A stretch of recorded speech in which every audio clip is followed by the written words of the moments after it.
My name is David, and I'm here to share with you a story that has haunted my existence. It was a dark and stormy night when I arrived at the aging Willowbrook Hotel. The wind howled through the cracks in the windows, and the rain tapped persistently on the roof, setting the eerie mood for the night ahead. I had heard rumors about the haunted room on the 4th floor, room 413, but I never believed in such stories. That is, until I stepped into that cursed room. The moment I entered, a chill ran down my spine. The air was heavy, suffocating, as if an invisible presence watched my every move. The flickering candlelight barely illuminated the room, casting long shadows that danced across the faded wallpaper. I brushed off my unease as mere nerves, the result of the weather and my imagination playing tricks on me. As the clock struck midnight, an inexplicable draft swept through the room, extinguishing the candle. I fumbled for the matches, heart pounding, and relit the candle. That's when I heard it, a faint whisper, like a distant echo. My heart raced as I strained to catch the words. They were unintelligible, mere fragments of sentences carried by the wind. I tried to dismiss it as the wind outside, but the whispers persisted, growing louder and more coherent. Panic set in as I realized they were coming from all around me, as if the very walls of the room were speaking. "Leave," they hissed. A chorus of voices carrying a sense of urgency that sent shivers down my spine. A cold breeze swept through the room, even though the windows were tightly shut. I could see my breath as I exhaled, a visible testament to the plummeting temperature. Trembling, I wrapped myself in a blanket and huddled in a corner, praying for morning to come swiftly. But the night was far from over. The shadows on the walls seemed to writhe, taking on shapes that should not exist. Faces contorted into grotesque forms and monstrous silhouettes danced across the room. I wanted to scream, to run, but an invisible force rooted me to the spot. Then, a figure materialized in the center of the room. It was a woman, or at least it once was. Her tattered dress swayed as if caught in a breeze. Her hair hung in disarray around her pale face. Hollow eyes locked onto mine, and a sense of overwhelming sadness emanated from her. "Help me," her voice echoed, a mournful plea that tugged at my heartstrings. I wanted to help, to comfort her, but terror held me captive. She raised a translucent hand toward me, her fingers reaching out as if she could bridge the gap between our worlds. The room filled with a cacophony of voices, overlapping whispers that intertwined with the woman's plea. "Free us," they begged, their desperation filling the air like a tangible force. I closed my eyes, overwhelmed by the sensation of being surrounded by the tormented spirits. And then, as abruptly as it had all begun, the room fell silent. When I opened my eyes, the woman was gone, the shadows had retreated, and the temperature had returned to normal.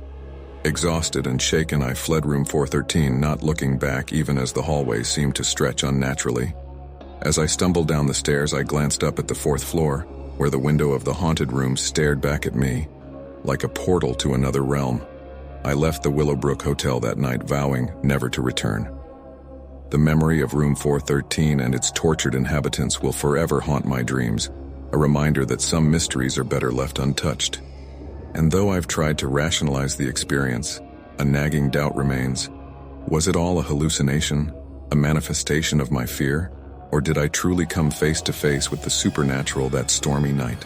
Months had passed since that fateful night at the Willowbrook Hotel. The memory of room 413 and the haunting experiences within its walls had cast a long shadow over my life. Sleepless nights and relentless nightmares became my constant companions. The faces of the tormented spirits and the echo of their pleas haunted my thoughts, refusing to let go. My friends and family grew concerned as I withdrew from the world, consumed by my own terror.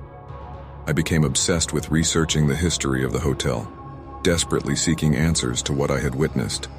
But the more I delved into the past, the more I felt a growing presence, as if the spirits were watching me, angry at my attempts to uncover their secrets. One day, while lost in my research, I received an unexpected visit from a man in a suit.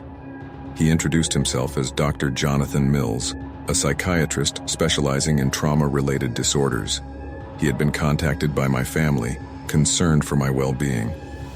Dr. Mills suggested that I check into a reputable mental health facility where I could receive the care and support I needed to overcome my experiences. Reluctantly, I agreed. The decision was made for me, and soon I found myself within the sterile walls of the Oak Ridge Mental Health Institute.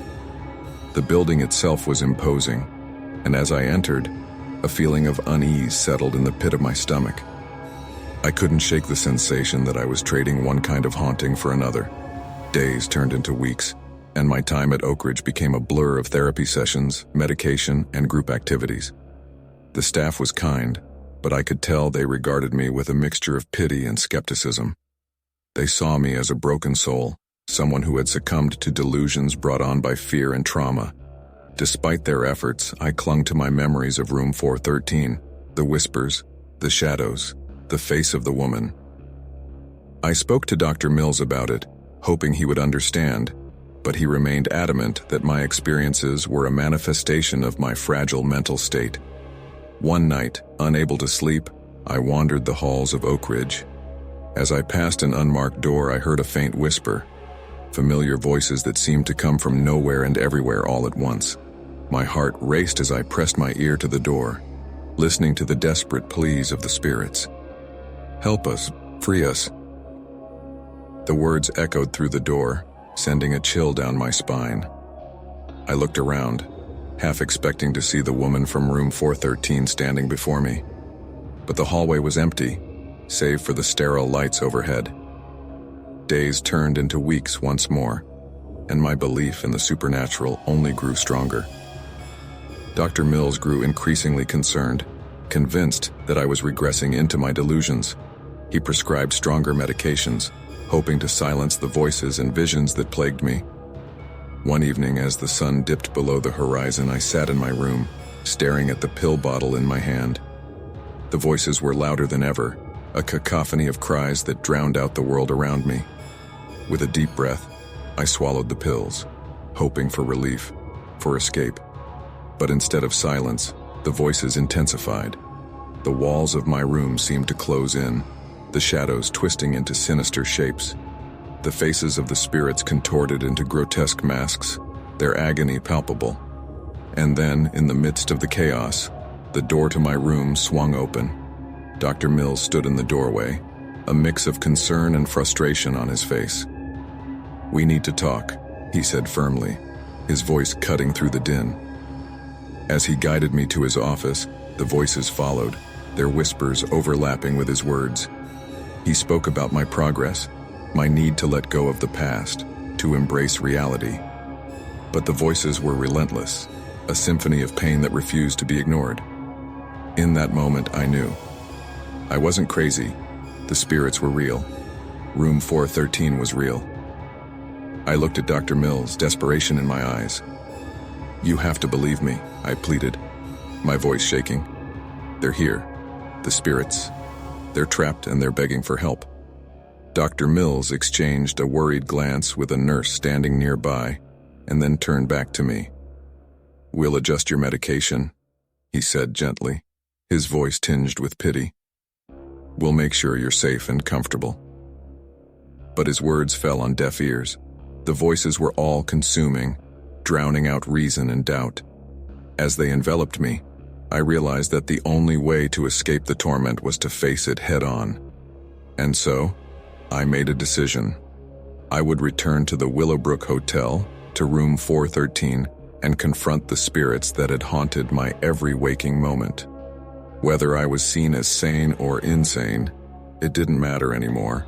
The truth awaited, and I was determined to uncover it, no matter the cost.